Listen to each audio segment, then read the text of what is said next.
사무엘상 9장. 베냐민 지파에 기스라는 사람이 있었다. 그는 유력한 베냐민 사람으로 아비엘의 아들이었다. 아비엘은 스롤의 아들이고 스롤은 고랏의 아들, 고랏은 아비야의 아들이다. 기스에게 사울이라는 아들이 있었는데 아주 잘생긴 젊은이였다. 그보다 준수한 사람은 없었다. 그는 말 그대로 남들보다 머리 하나만큼 키가 더 컸다. 기스가 나귀 몇 마리를 잃어버렸다. 그는 아들에게 말했다. 사울아, 종 하나를 데리고 가서 나귀를 찾아보아라. 사울은 종을 데리고 나귀를 찾으러 갔다. 그들은 살리사 땅 주변의 에브라임 산지로 갔지만 나귀를 찾지 못했다. 이어서 사알림 땅을 살펴보았지만 헛수고였다. 다음에는 야빈 땅으로 갔으나 역시 아무것도 얻지 못했다. 그들이 숲 땅에 이르렀을 때 사울이 옆에 있던 젊은 종에게 말했다. 이만하면 됐으니 돌아가자. 아버지께서 나귀보다 우리 걱정을 하시겠다. 종이 대답했다. 서두르지 마십시오. 이 성읍에 거룩한 사람이 있는데 근방에서 영향력이 큰 분입니다. 그가 하는 말은 언제나 들어맞는다고 합니다. 우리가 어디로 가야 할지 어쩌면 그가 알려줄지도 모르겠습니다. 사울이 말했다. 그를 찾아가면 선물로 무엇을 드린단 말이냐. 자루에 빵도 다 떨어져 거룩한 사람에게 드릴 것이 아무것도 없구나. 우리가 가진 것이 더 있느냐. 종이 말했다. 보십시오. 마침 저에게 은화가 있습니다. 제가 이것을 거룩한 사람에게 드리겠습니다. 그러면 그가 우리에게 어떻게 해야 할지 일러줄 것입니다. 옛날 이스라엘에서는 무슨 일이 있어서 하나님의 말씀을 구하려는 사람은 선견자를 찾아가자 하고 말하곤 했다. 우리가 지금 예언자라고 부르는 사람을 그때는 선견자라고 불렀다. 좋다, 가자. 사울이 말했다. 그들은 거룩한 사람이 사는 성읍으로 떠났다. 성읍으로 들어가는 언덕을 오르다가 두 사람은 물 길러 나오는 처녀들을 만나 그들에게 물었다. 여기가 선견자가 사는 곳입니까? 처녀들이 대답했다. 맞습니다. 조금만 가면 됩니다. 서두르세요. 백성이 산당에 제사를 준비해 놓아서 오늘 그분이 오셨습니다. 곧바로 성읍으로 들어가면 그분이 산당으로 식사하러 올라가시기 전에 만날 수 있을 겁니다. 백성은 그분이 도착하시기 전에는 먹지 않습니다. 그분이 재물을 축복하셔야 모두가 먹을 수 있습니다. 그러니 어서 가세요. 틀림없이 만날 수 있을 겁니다. 그들이 계속 올라가 성읍으로 들어가니 거기에 사무엘이 있었다. 그는 산당으로 가느라 곧장 그들 쪽으로 오고 있었다. 그 전날 하나님께서는 사무엘에게 이렇게 말씀하셨다. 내일 이맘때 내가 베냐민 땅에서 한 사람을 보내 너를 만나게 할 것이다. 너는 그에게 기름을 부어 내 백성 이스라엘의 지도자로 삼아라. 그가 내 백성을 블레셋의 압제에서 해방시킬 것이다. 나는 그들의 어려운 처지를 다 알고 있다. 도와달라고 부르짖는 그들의 소리를 내가 들었다. 사무엘이 사울을 보는 순간 하나님께서 말씀하셨다. 이 사람이 내게 말한 바로 그다. 이 사람이 내 백성을 다스릴 것이다. 사울이 길가에서 사무엘에게 다가가 말했다. 실례지만 선견자가 어디 사는지 아시는지요? 사무엘이 대답했다. 내가 바로 선견자입니다. 산당으로 가서 나와 함께 식사합시다. 그대가 물어보려는 것은 내일 아침에 다 말하겠습니다. 그러고 나서 당신들을 보내드리겠습니다. 그대가 지난 사흘 동안 찾아다닌 나귀들은 이미 찾았으니 걱정하지 마십시오. 지금 이 순간에 이스라엘의 장래가 그대 손안에 있습니다. 사울이 대답했다. 저는 이스라엘에서 가장 작은 지파인 베냐민 사람이며 그 지파 중에서도 가장 보잘것없는 가문 출신입니다. 어찌하여 제게 이렇게 말씀하십니까? 사무엘은 사울과 그의 종을 데리고 산당의 식당으로 들어가 그들을 상석에 앉혔다. 그곳에 모인 손님이 30명 정도 되었다. 사무엘이 요리사에게 지시했다. 내가 자네에게 보관해 두라고 했던 가장 좋은 고기를 가져오게. 요리사가 고기를 가져와 사울 앞에 성대히 차려놓으며 말했다.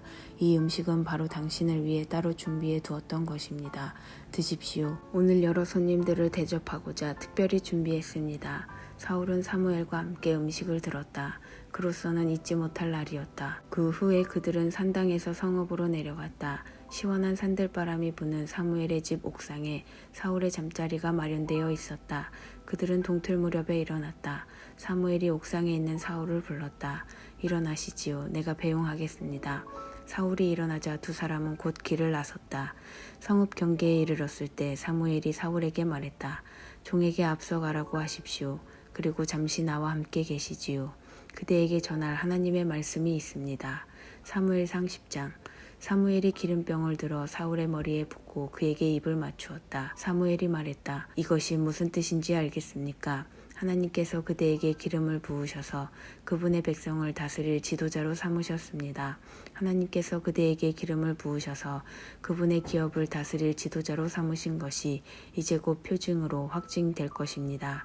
그대가 오늘 길을 떠나 그대의 고향 땅 베냐민에 이를 즈음 라헬의 묘 근처에서 두 사람을 만나게 될 것입니다. 그들은 당신이 찾으러 간 나귀들은 이미 찾았지만 당신 아버지가 당신 걱정으로 노심초사하고 있다고 말할 것입니다. 거기서 좀 더 가다 보면 다볼의 상수리 나무에 이를 텐데 거기서 하나님을 예배하러 베델로 올라가는 세 사람을 만나게 될 것입니다. 한 사람은 염소 새끼 3마리를 끌고 다른 사람은 빵 3자루를 나머지 한 사람은 포도주 한 병을 들고 있을 것입니다.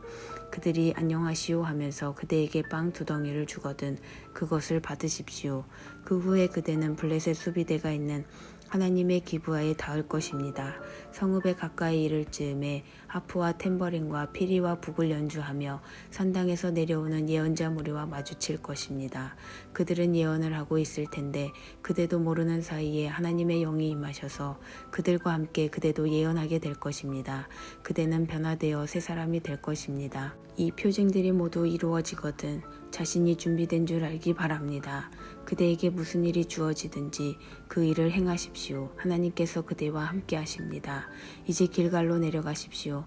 나도 곧 따라갈 것입니다. 내가 내려가서 그대와 함께 번제와 화목제를 드려 예배할 것입니다. 7일을 기다리십시오. 그러면 내가 가서 그대가 다음에 할 일을 알려주겠습니다. 사울은 발걸음을 돌려 사무엘을 떠났다. 그 순간 하나님께서 그를 변화시켜 새 사람이 되게 하셨다. 앞서 말한 표징들도 그날 모두 이루어졌다. 사울 일행이 기브아에 이르렀을 때 그들 앞에 예언자들이 있었다. 사울이 미처 깨닫기도 전에 하나님의 영이 임하셔서 사울도 그들과 함께 예언을 하게 되었다. 전에 사울을 알던 사람들은 그가 예언자들과 함께 예언하는 모습을 보고 크게 놀랐다. 이게 어찌된 일인가? 기스의 아들에게 무슨 일이 일어났는가? 도대체 사울이 어쩌다 예언자가 되었단 말인가? 한 사람이 큰 소리로 말했다. 이 일을 시작한 사람이 누구냐? 이 사람들은 도대체 어디서 왔는가? 그렇게 해서 사울이 예언자 중에 있다니 누가 짐작이나 했으랴 하는 속담이 생겼다. 사울은 예언을 마치고 집으로 돌아갔다. 그의 삼촌이 그와 그의 종에게 물었다. 너희들은 지금까지 어디에 있었느냐? 나귀들을 찾으러 갔었습니다. 여기저기 다 찾아보았지만 찾지 못했습니다. 그러다가 사무엘을 만났습니다. 사울의 삼촌이 말했다. 그래 사무엘이 너희에게 무슨 말씀을 하시더냐? 사울이 말했다. 나귀를 이미 찾았으니 걱정하지 말라고 하셨습니다. 그러나 사울은 사무엘이 말한 왕의 일에 대해서는 삼촌에게 아무 말도 하지 않았다. 사무엘은 백성을 미스바로 불러 하나님 앞에 모이게 했다. 그는 이스라엘 자손에게 말했다. 이것은 하나님께서 친히 여러분에게 주시는 말씀입니다. 내가 이스라엘을 이집트에서 이끌어냈다. 내가 이집트의 압제에서뿐만 아니라 너희를 괴롭히고 너희 삶을 괴롭게 하는 모든 나라에서 너희를 구해냈다. 그런데 이제 너희는 너희 하나님, 너희를 온갖 괴로움에서 번번이 건져준 그 하나님과 아무 상관없이 살려고 한다. 이제 너희는 아닙니다. 우리는 왕을 원합니다. 우리에게 왕을 주십시오 하고 말한다. 그것이 너희가 원하는 것이라면 얻게 해주겠다. 이제 너희는 지파와 가문별로 예를 갖추어 하나님 앞에 나오너라. 사무엘이 이스라엘의 모든 지파를 줄지어 나오게 하니 베냐민 지파가 뽑혔다. 베냐민 지파를 가문별로 줄지어 나오게 하니 마드리 가문이 뽑혔다. 마드리 가문을 줄지어 나오게 하니 기스의 아들 사울의 이름이 뽑혔다. 그들이 사울을 찾으러 갔지만 그는 어느 곳에도 보이지 않았다. 사무엘이 하나님께 다시 여쭈었다. 그가 이 근처에 있습니까? 하나님께서 말씀하셨다. 그렇다. 바로 저기 짐더미 사이에 숨어 있다. 사람들이 달려가서 그를 데려왔다. 그가 사람들 앞에 섰는데 키가 다른 사람들보다 머리 하나만큼이나 더 컸다. 이윽고 사무엘이 백성에게 말했다. 하나님께서 택하신 사람을 잘 보십시오. 최고입니다. 온 나라에 이만한 사람이 없습니다. 그러자 백성이 크게 함성을 질렀다.